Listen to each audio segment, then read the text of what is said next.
Tonight on NewsWatch, appealing for support. The Obama administration makes its case for action in Syria. Plus, workplace violence or an act of terrorism. Look at why victims of the Fort Hood shooting are suing the government. And celebrating Rosh Hashanah, what the Jewish New Year means for Christians. All this and more tonight on NewsWatch. Good evening, I'm Mark Martin. A Senate panel has voted to allow the president to use military force in Syria. The measure will now head to the full Senate, but not all lawmakers are convinced that an attack is in the U.S. interest. And as John Waggy explains in tonight's top story, neither is the American public. For a leader trying to persuade Europeans and Republicans to see his point of view, President Obama sounded awfully defiant in Sweden. My credibility is not on the line. The international community's credibility is on the line. And America and Congress's credibility is on the line. The president also claims he wasn't the one that drew a red line on Syria's chemical weapons. The world set a red line when governments representing 98% of the world's population said the use of chemical weapons are abhorrent and passed a treaty forbidding their use even when countries are engaged in war. Despite the combative talk from the commander-in-chief, he got House Speaker John Boehner's backing for an attack. I believe that my colleagues should support this call for action. But Secretary of State John Kerry was heckled by protesters as he and other top cabinet members spent a second day on Capitol Hill. They're trying to convince more lawmakers that their promise of no U.S. boots on the ground and no regime change will ease fears. But they have work to do, even among Democrats. We can't be a sheriff for the whole world either. While the Senate considers a 60-day limit to any U.S. action, Israelis are celebrating Rosh Hashanah, the Jewish New Year. Prime Minister Benjamin Netanyahu warned that his military is watching Syria closely. And while we're not involved in the internal conflict in Syria, we will defend ourselves if it is necessary. We will act with resolve to protect our people. No one should doubt our resolve. Meanwhile, polls show that a sizable majority of Americans are not keen on more military action in the Middle East. We should not go to war with Syria. We should just mind our own business. But the Obama administration has determined it is America's business to punish the Assad regime for killing its citizens with chemical weapons. The administration still has a long way to go to get the votes it needs for support in Washington.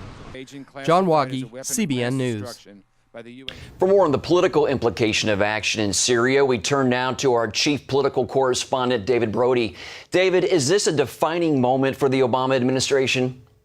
There's no doubt about it, Mark. This is health care, Obamacare from a foreign relations standpoint. I mean, this is his Obamacare vote when it comes to foreign policy. Absolutely. It is a watershed moment for this president, and he is at this point in a bit of trouble.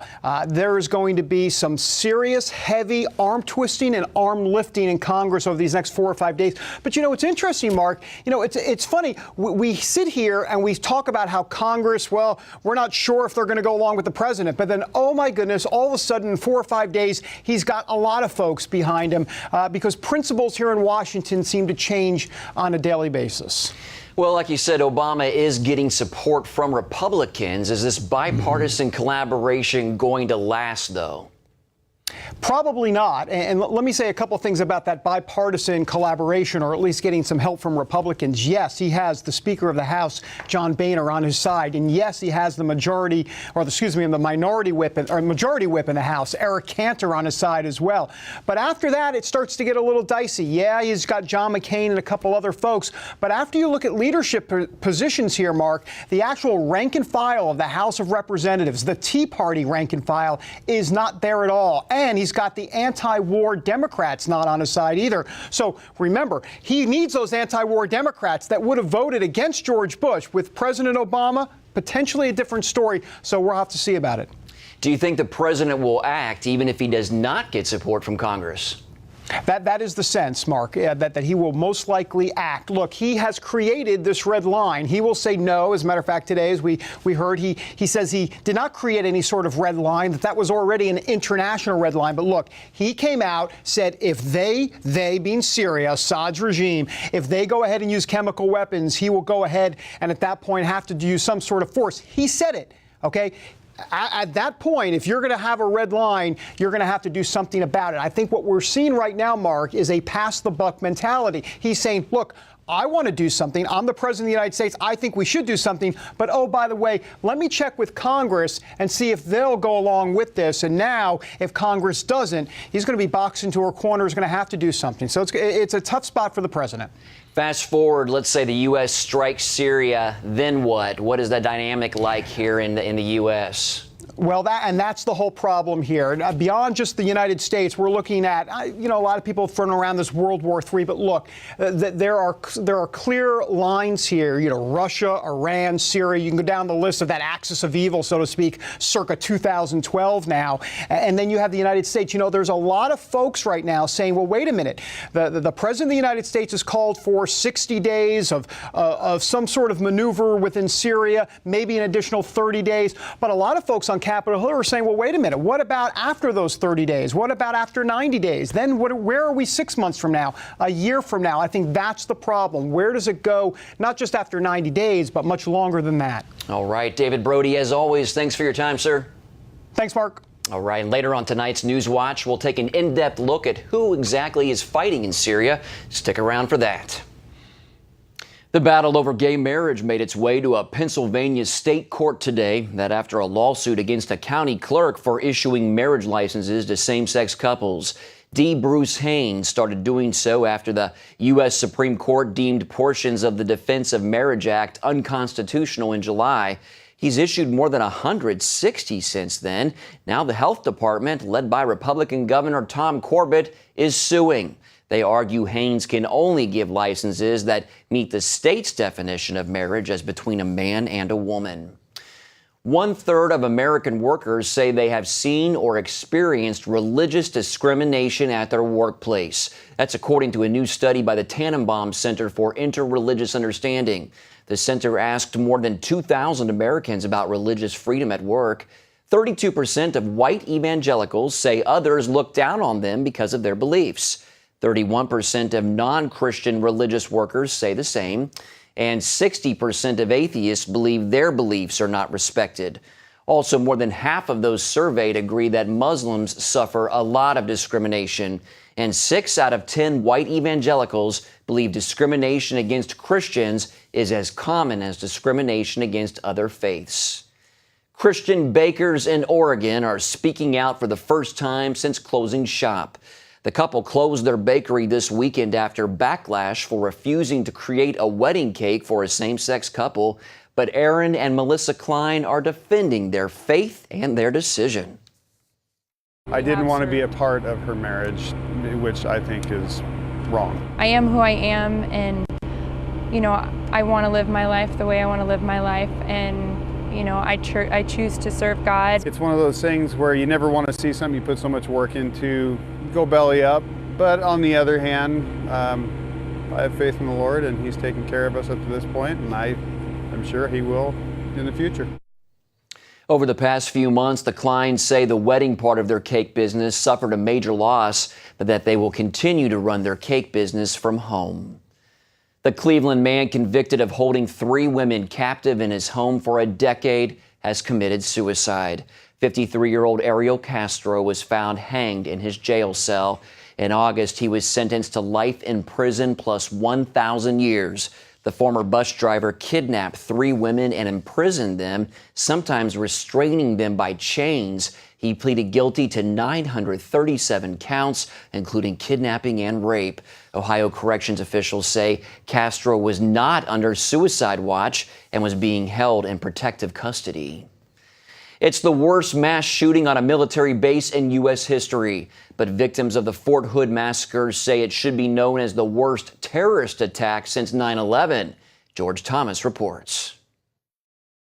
Army Major Nidal Hassan admits to opening fire at Fort Hood Army Base and killing 13 people. I went in line to see the doctor, and then that was when the shooting happened. Hassan says it was all in an effort to stop U.S. soldiers from going to Afghanistan and killing his fellow Muslims. But the attack was tried as a case of workplace violence and not as an act of terror. Now 150 victims and their families are suing the U.S. government. They say the designation of workplace violence robbed them of long-term benefits and made them ineligible to receive the Purple Heart, an award given to those wounded or killed in combat. I have to think about my children, I have to think about my wife, and I have to think about where I'm going to be in 30 years. Whether I'm going to be able to work, whether I'm going to be able to walk. I have to think about these things. Senator Susan Collins plans to introduce a bill next week that would ensure the families get the compensation they deserve. For the administration to persist in treating this as if it were an act of workplace violence is an absolute outrage and disrespectful to the many victims. Military experts say the government really had no option but to try the case as workplace violence. The crime happened on a military base, so it had to face a court-martial. It would have to have been transferred to civil courts for a terror charge to be possible. Even so, the American Center for Law and Justice is also joining the victims' fight. They've sent a letter to both President Obama and Secretary of Defense Chuck Hagel, demanding that the U.S. recognize the attack on Fort Hood for what it truly was, calling it, quote, an actual battlefield in the ongoing war against Al-Qaeda. George Thomas, CBN News. Coming up, who are the rebels fighting in Syria? We break it down when we get back. Hello? Is this thing on? Hey, kids, do you love games? And do you love discovering things? Well, do ya? Then you're gonna love this. It's the new free Superbook Kids Bible app. You can play games, watch videos, find answers to your questions, and a whole lot more. The new Superbook Kids Bible app. Free downloads available on iTunes now. In 2008, my husband Gary departed for heaven. I was still grieving. And then to find out I had cancer, I began praying, God, how do I do this? Where do I do this? Cancer Treatment Centers of America was the place. Dr. Neelam outlined a plan that would take care of my mind and my body, and she prayed with me.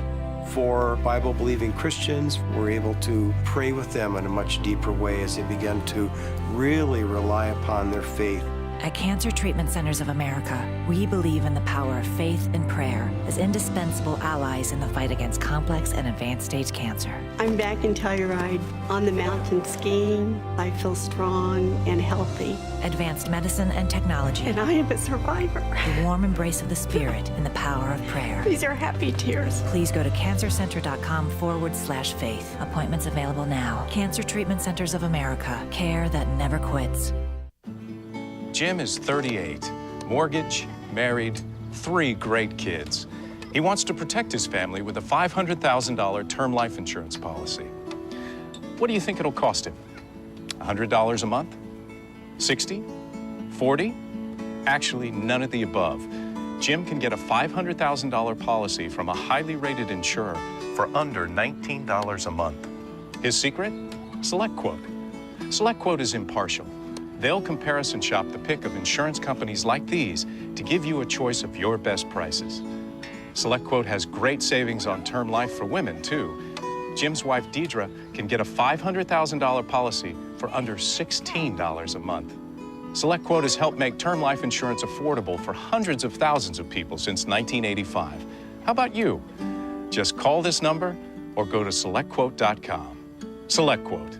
We shop, you save. Rebel fighters have been battling the Assad regime in Syria for years. While many say the rebels are moderates, others worry the fighters are extremists. Our Middle East Bureau Chief Chris Mitchell just talked with one expert to see who makes up these rebel groups. The situation in Syria is very vital for us to understand, and we're joined now by Jonathan Spire, an analyst with the IDC, and also you've been to Syria several times. That's right. One of the most important issues right now, Jonathan, is who are the rebels and are they moderate? There was a huge hearing in the Senate Foreign Relations Committee, and Senator, Secretary Kerry said that the rebels are actually getting more moderate. Can you describe what you believe to be the composition of the rebels right now? Yeah, absolutely. Well, there are really three, I would say, important rebel blocs. The first and smallest but notable one is that of the Al-Qaeda associated rebels, Jabhat al-Nusra and Islamic State in Iraq and Syria, accounting, we think, for roughly 6,000, 7,000, 8,000 fighters. This is a branch of Al-Qaeda, without any need for metaphor. In other words, these guys are taking letters and orders and instructions from Ayman al-Zawahiri. A larger group of around, we think, 20, maybe 25,000, the Syrian Islamic Front. The most important element of that, a militia called Ahrar al-Sham. And this is a Salafi group of people who are committed to an Islamic state, not to a democratic state, openly Islamist. And then there is a still larger group called the Syrian Islamic Liberation Front. These are the guys who we often hear described as the moderates. These are the people who I think Secretary Kerry and those around him are talking about when they talk about moderates. I've spent some time with one of the important brigades within that group called the Tawhid Brigade in Aleppo City, and I would not describe them as moderates. I would say these are people from a Muslim Brotherhood type outlook. It doesn't mean they're necessarily organizationally connected to the Brotherhood, but it's that kind of politics, the kind of politics we're familiar with from Hamas around here or from Morsi and the Brotherhood down in Egypt. It's that kind of politics. And I would question very much the description, which we're hearing a lot in the media right now, of those people as moderates. Those people are Islamists, not Al-Qaeda, but Islamists. And so what would their worldview be if they eventually take over the Assad regime? What kind of state would you imagine they would set up? If we think of the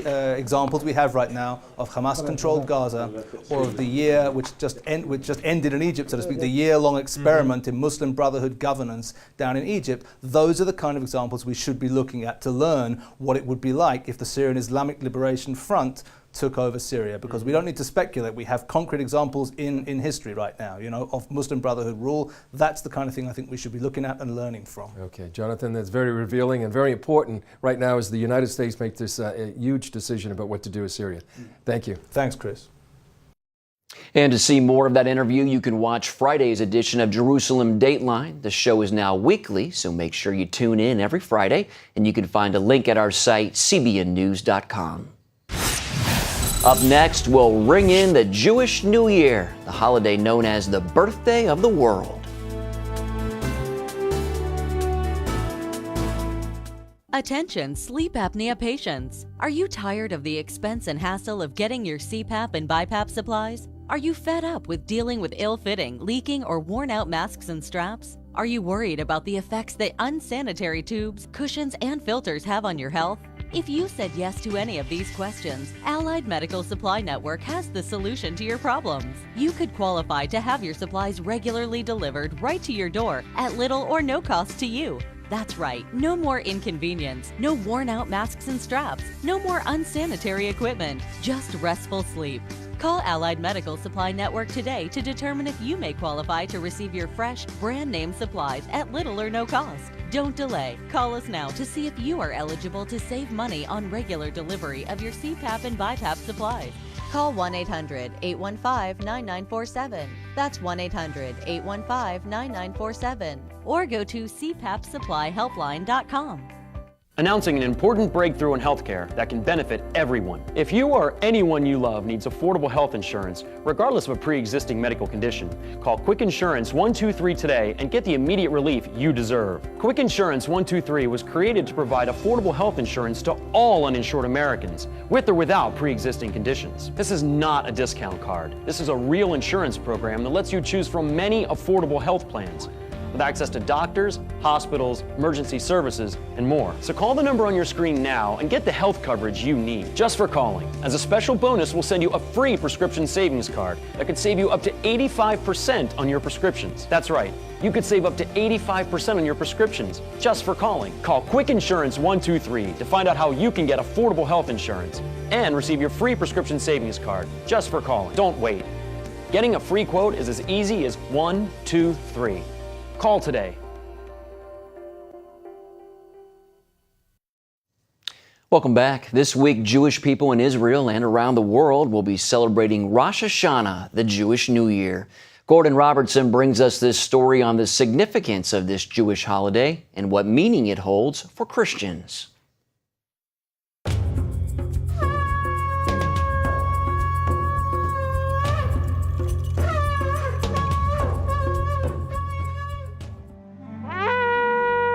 Rosh Hashanah, the start of the Jewish New Year. Ancient rabbis called it the birthday of the world. Jewish tradition says it's the day that God created man.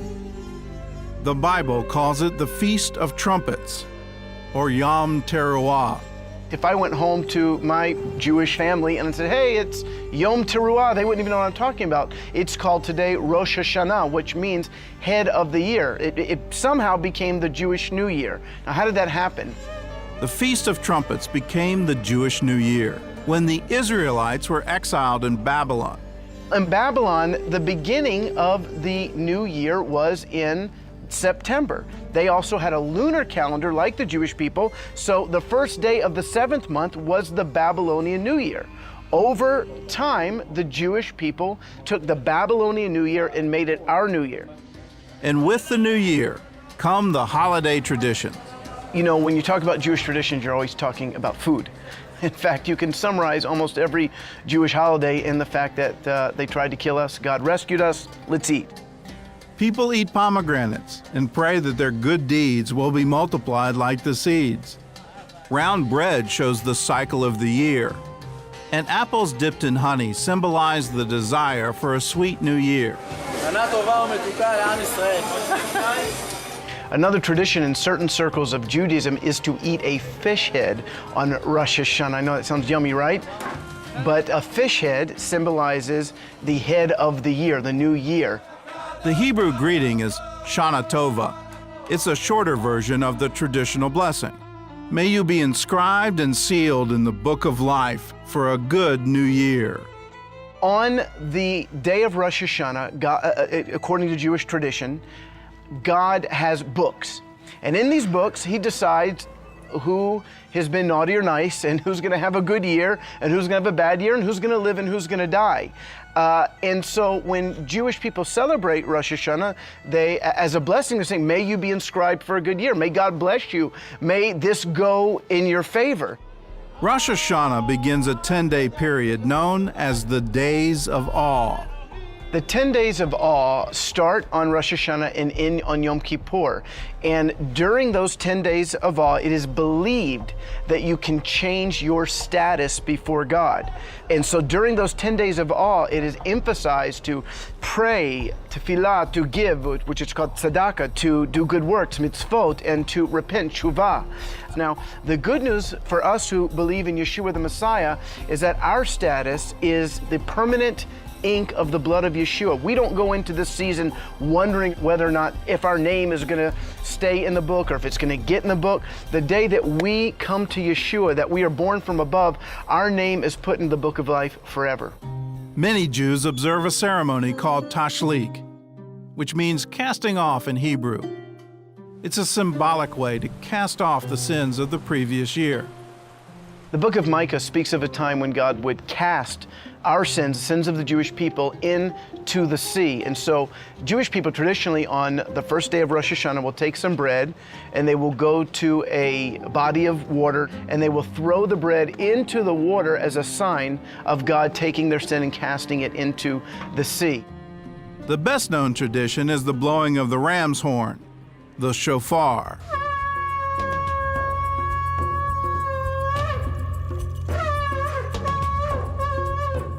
Twice the Bible talks about a shofar sounded by God himself.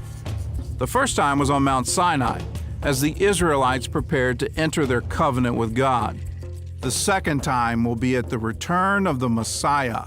I believe that was God's original intent when he gave this special time to Moses, a time of blowing trumpets, blasting trumpets, to look to the final trumpet that'll be sounded when Yeshua appears in the sky. Cantor says this Jewish holiday can also be a celebration for Christians. So then the question is, how can Christians celebrate along with Jewish people Rosh Hashanah? I think first of all, they can fast and they can pray, and they can, during these 10 days of awe, can be a time of believing God for revival within Israel, within the Jewish world. It can be a time of intercession for the Jewish people to know their Messiah.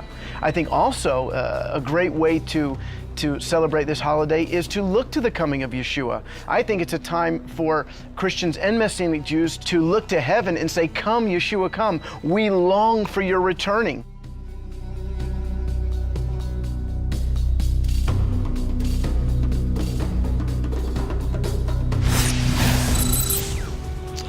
Well, up next, he just started fourth grade and is about to publish his second book. Meet this bright 9-year-old when we come back.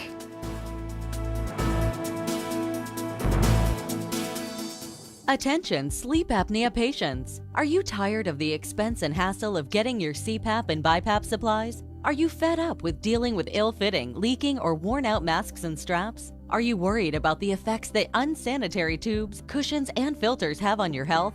If you said yes to any of these questions, Allied Medical Supply Network has the solution to your problems. You could qualify to have your supplies regularly delivered right to your door at little or no cost to you. That's right, no more inconvenience, no worn-out masks and straps, no more unsanitary equipment, just restful sleep. Call Allied Medical Supply Network today to determine if you may qualify to receive your fresh, brand-name supplies at little or no cost. Don't delay. Call us now to see if you are eligible to save money on regular delivery of your CPAP and BiPAP supplies. Call 1-800-815-9947. That's 1-800-815-9947. Or go to cpapsupplyhelpline.com. Announcing an important breakthrough in healthcare that can benefit everyone. If you or anyone you love needs affordable health insurance, regardless of a pre-existing medical condition, call Quick Insurance 123 today and get the immediate relief you deserve. Quick Insurance 123 was created to provide affordable health insurance to all uninsured Americans, with or without pre-existing conditions. This is not a discount card. This is a real insurance program that lets you choose from many affordable health plans, with access to doctors, hospitals, emergency services, and more. So call the number on your screen now and get the health coverage you need just for calling. As a special bonus, we'll send you a free prescription savings card that could save you up to 85% on your prescriptions. That's right, you could save up to 85% on your prescriptions just for calling. Call Quick Insurance 123 to find out how you can get affordable health insurance and receive your free prescription savings card just for calling. Don't wait. Getting a free quote is as easy as 1, 2, 3. Call today. He's not even finished with elementary school, but one 9-year-old is already accomplishing some of his biggest life goals. Colin Naughton is about to release his second book. It's called Not So Spooky Bedtime. The Rhode Island fourth grader says he writes about overcoming his own fears, and he hopes the books will help other kids going through similar situations. You're not so spooky, you're not so spooky, over and over as he walked closer and closer. People who bought the book said to me, this is great, my 6-year-old daughter loves it, and you know, she can relate to it, things like that they'll say, and then they'll have Colin ask me if I can have Colin sign it. Naughton's first book, Not So Spooky Halloween, nearly sold out online. The 2 stories are part of a 5-book series he's writing. Wow, what an ambitious 9-year-old. Good for him. Well, that's all for this edition of NewsWatch. Remember, you can email us your comments and questions at newswatch@cbn.com. Love to hear from you. Hope you'll join us next time.